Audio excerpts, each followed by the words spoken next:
Hello everyone, আসসালামু আলাইকুম। কি অবস্থা সবার, কেমন আছেন? আলহামদুলিল্লাহ আমরা অনেক ভালো আছি।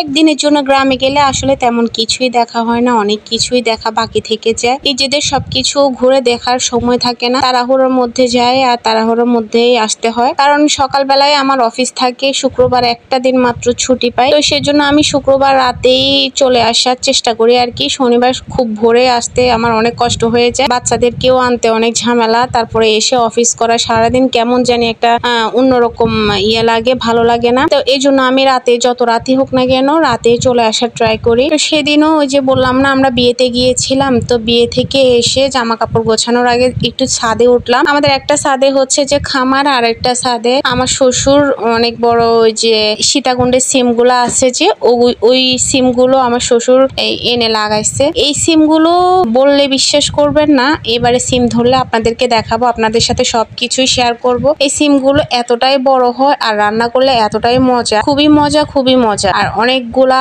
বিচি থাকে, বিচিগুলো একদম ঠাসা ঠাসা, শক্ত শক্ত, খুবই ভালো লাগে সিমগুলো। আর অনেকগুলো সিম ধরে, অনেক বেশি সিম ধরে এই সিমের বীজ থেকে। তো আমার শ্বশুর শাশুড়ি যখন বিয়েতে আমি ছাদে উঠলাম, ছাদে উঠে হচ্ছে যে সিম গাছে এই যে নেট বাঁধে দিচ্ছে যেন এই দিকে চলে আসে, ওই পারে না যায়। তো আমি বলছি যে বাঁশ কেটে দিলে আরো হচ্ছে যে অনেক বেশি হবে, বাড়বে। এরপর আমার বাচ্চারাও ছাদে আসছে আমার সাথে, আর আমি সিম গাছের যে এই যে আগাগুলা বের হয় না, ওগুলাকে হচ্ছে যে নেটের মধ্যে ঢুকাই দিচ্ছিলাম, যাতে করে সবগুলো এই পারে চলে আসতে পারে। ওই পারের দিকে যেহেতু কোনো এখনো বাঁশ টাস দেয়া হয় নাই, কোনো মাছা বাঁধা হয় নাই, মাছা বাঁধলে হচ্ছে যে ওই দিকেও যাবে, যত দূর যাবে তত দূর হচ্ছে সিম ধরবে। এখানে আপনি মাছা যত বড় করে দিবেন তত বেশি ফলন পাওয়া যায় আর কি। তো এই কাজগুলো করতে আসলে বিরক্ত লাগে না, এগুলো দেখতে হচ্ছে অনেক বেশি ভালো লাগে। আর নিজেদের সিমগুলো খেতেও অনেক বেশি মজা, এখানে কোনো ফরমালিন বা এসব কিছু থাকার কোনো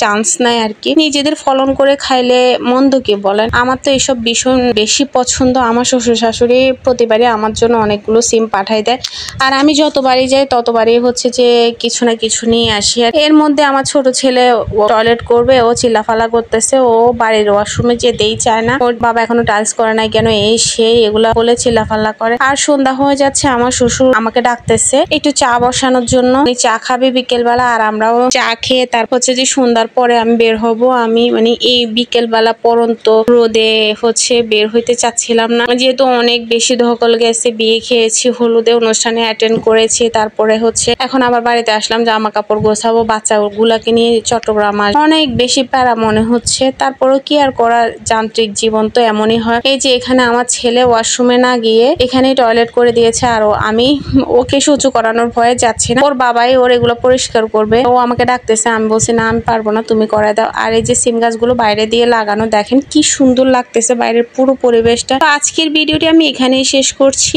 দেখা হচ্ছে নেক্সট কোনো ব্লগে। আশা করছি সবার ভালো লেগেছে, অবশ্যই ভালো লাগলে একটা কমেন্ট করে যাবেন। আল্লাহ হাফেজ, আসসালামু আলাইকুম।